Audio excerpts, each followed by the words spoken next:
Баршаңызға қайырлы күн. Бүгін сіздермен осындай оңай әрі тез дайын болатын корзинаның құрамымен бөлісемін. Ең алдымен менің каналыма тіркеліп, лайк басуды ұмытпаңыздар. Келесі бізге керегі магазиннің қатпарлы қамыры. Бұл қамырды қазір аламыз. Бізде осындай 2 рет бүктелген екен, оны қазір оқтаумен жайып аламыз.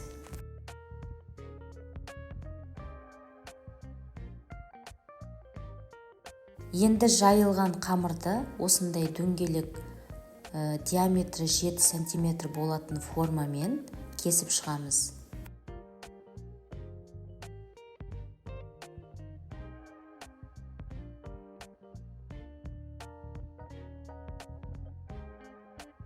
Қамырды толығымен дөңгелек формаға салып кесіп алдық.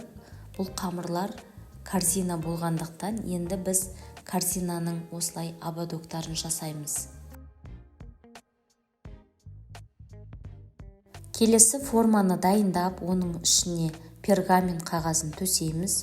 Содан кейін толығымен кесілген дөңгелектерді қоямыз. Осы дөңгелектің үстіне видеода көріп тұрғандарыңыздай кесілген ободокты жаңаға дөңгелек форманың үстіне қоямыз. Келесі жұмыртқаның сарысын және де 1 шай қасық сүтті құйып, екеуін жақсылап араластырып аламыз да жаңаға дөңгелек формалардың бетіне жағып шығамыз. Келесі қамырдың осындай дөңгелек бөліктерінің бетіне қантты сеуіп шығамын және де осы дайын болған корзинаны духовкада 170 градуста 20-30 минуттай пісіріп аламыз.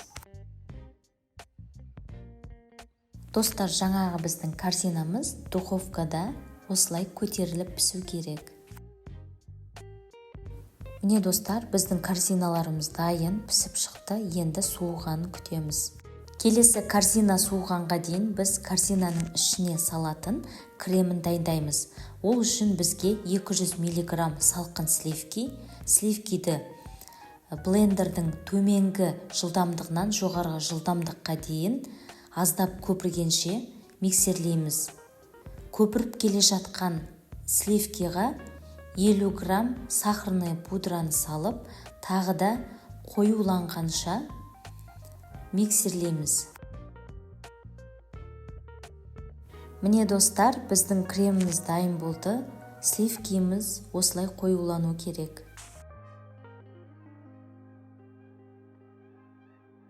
Келесі осындай кондитерлік пакет және де оның басына насадкасын салып, жаңағы кремімізді құйып аламыз. Келесі кремді суыған корзинаның ішіне видеодағыдай құйып шығамыз. Достар, бұл корзинаның ішіне сіздер басқа да кремді қолдансаңыздар болады. Мысалы, белковый крем, заварной крем. Ол кремдердің рецептісі менің каналымда бар.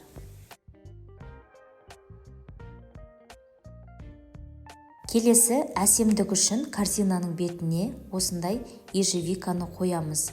Немесе банан, малинаны да қойсаңыздар болады.